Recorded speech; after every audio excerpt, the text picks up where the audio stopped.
ನೋಡಿ, ಮೈಸೂರು ಕೊಡಗು ಲೋಕಸಭಾ ಕ್ಷೇತ್ರವನ್ನು ಗೆಲ್ಲಿಸಿಕೊಂಡು ಬರೋದಕ್ಕೆ ಸಾಕಷ್ಟು ರೀತಿಯಲ್ಲಿ ಕಸರತ್ತುಗಳು ನಡೀತಾನೆ ಇದೆ. ಒಂದು ಕಡೆ ಕಾಂಗ್ರೆಸ್ ಪಾಳದಲ್ಲಿ ತಮ್ಮದೇ ಆದಂಥ ಸ್ಟ್ರಾಟಜಿಯನ್ನು ಮಾಡ್ತಾ ಇದ್ದಾರೆ, ಮತ್ತೊಂದು ಕಡೆ ಬಿಜೆಪಿ ಕೂಡ ಸ್ಟ್ರಾಟಜಿಯನ್ನು ಮಾಡ್ತಾ ಇದೆ. ಸೊ ಈಗ ಆಪರೇಷನ್ ಹಸ್ತ ರಂಗೇರ್ತಾ ಇದೆ ಲೋಕಾಖಾಡದಲ್ಲಿ.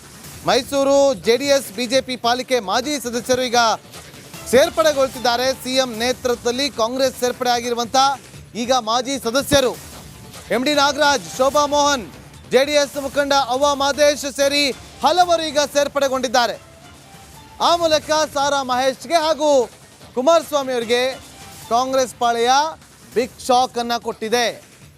ನೋಡಿ, ಬಿಜೆಪಿಯಿಂದಲೂ ಕೆಲ ನಾಯಕರನ್ನ ಸೆಳೆಯುವಂಥ ಕೆಲಸಕ್ಕೆ ಮುಂದಾಗಿದ್ರು ಕಾಂಗ್ರೆಸ್ ನಾಯಕರು. ಮೈಸೂರು ಭಾಗದಲ್ಲಿ ಆಪರೇಷನ್ ಹಸ್ತ ಸ್ಟಿಲ್ ಕಂಟಿನ್ಯೂ ಅಂತ ಹೇಳಲಾಗ್ತಾ ಇದೆ.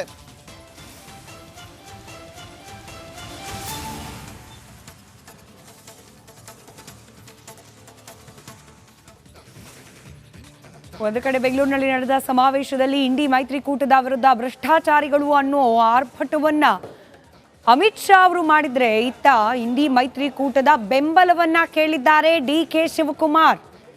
ನಮ್ಮ ಕಚೇರಿಯಲ್ಲಿ ಇಂಡಿ ಮೈತ್ರಿಕೂಟದ ನಾಯಕರು, ಅದರಲ್ಲೂ ಆಮ್ ಆದ್ಮಿ ಪಕ್ಷದ ಈ ಭಾಗದ ನಾಯಕರನ್ನ ಕರೆದು ಚುನಾವಣೆಯಲ್ಲಿ ಕಾಂಗ್ರೆಸ್ನ ಅಭ್ಯರ್ಥಿಗಳನ್ನ ಬೆಂಬಲಿಸಿ ಅವರ ಗೆಲುವಿಗೆ ನೀವು ಕೂಡ ಬೆಂಬಲವಾಗಿ ನಿಲ್ಲಿ ಅಂತ ಹೇಳಿ ಮನವಿಯನ್ನ ಮಾಡಿಕೊಂಡಿದ್ದಾರೆ.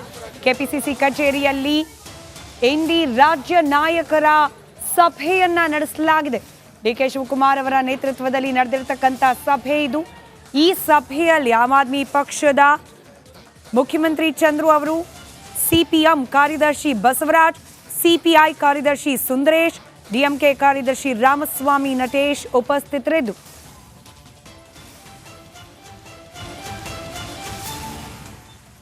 ಮತ್ತಷ್ಟು ಡೀಟೇಲ್ಸ್ ನಮ್ಮ ಪ್ರತಿನಿಧಿ ಬಸವರಾಜ್ ನೀಡ್ತಾ ಹೋಗ್ತಾರೆ, ನೇರ ಸಂಪರ್ಕದಲ್ಲಿದ್ದಾರೆ. ಬಸವರಾಜ್, ಒಂದ್ ಕಡೆ ಇಡೀ ಇಂಡಿ ಕೂಟವೇ ಭ್ರಷ್ಟಾಚಾರಿಗಳ ಕೂಪ ಅಂತ ಹೇಳಿ ಅಮಿತ್ ಶಾ ಅವರು ಕಿಡಿಕಾರಿದ್ರು ಇವತ್ತು ಬೆಂಗಳೂರಿನಲ್ಲಿ. ಇದರ ಬೆನ್ನಲ್ಲೇ ಇದೀಗ ಕೆಪಿಸಿಸಿ ಕಚೇರಿಯಲ್ಲಿ ಇಂಡಿ ಮೈತ್ರಿಕೂಟದ ರಾಜ್ಯ ಭಾಗದ ನಾಯಕರ ಜೊತೆಯಲ್ಲಿ ಸಮಾಲೋಚನೆಯನ್ನ ನಡೆಸುತ್ತಿದ್ದಾರೆ ಕೆಪಿಸಿಸಿ ಅಧ್ಯಕ್ಷರು. ಏನೆಲ್ಲ ಡೀಟೇಲ್ಸ್ ಸಿಗ್ತಾ ಇದೆ?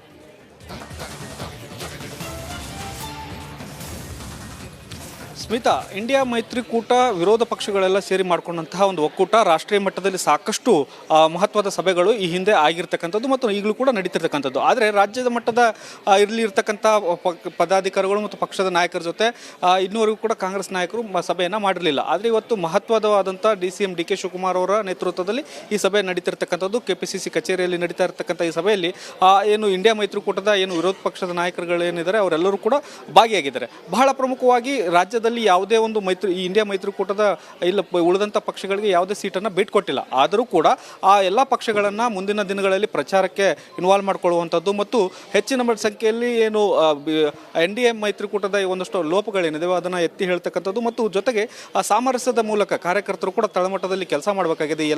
ಎಲ್ಲ ಪಕ್ಷದ ಕಾರ್ಯಕರ್ತರು ಅವು ಎಲ್ಲವನ್ನು ಕೂಡ ಸಾಮರಸ್ಯದಿಂದ ತೆಗೆದುಕೊಂಡು ಹೋಗಬೇಕನ್ನುವಂಥದ್ದು ಮತ್ತು ಒಗ್ಗಟ್ಟಿನ ಮೂಲಕ ಪ್ರಚಾರವನ್ನು ಮಾಡಿ ಹೆಚ್ಚಿನ ಸಂಖ್ಯೆಯಲ್ಲಿ ಕಾಂಗ್ರೆಸ್ ಪಕ್ಷದ ಅಭ್ಯರ್ಥಿಗಳು ಗೆಲ್ಲಬೇಕನ್ನುವಂಥ ನಿಟ್ಟಿನಲ್ಲಿ ಒಂದಷ್ಟು ಸಲಹೆ ಸೂಚನೆಗಳನ್ನು ಕೆಪಿಸಿಸಿ ಅಧ್ಯಕ್ಷರು ಮತ್ತು DCM ಆದಂಥ DK ಶಿವಕುಮಾರ್ ಅವರು ಕೊಡ್ತಾ ಇದ್ದಾರೆ.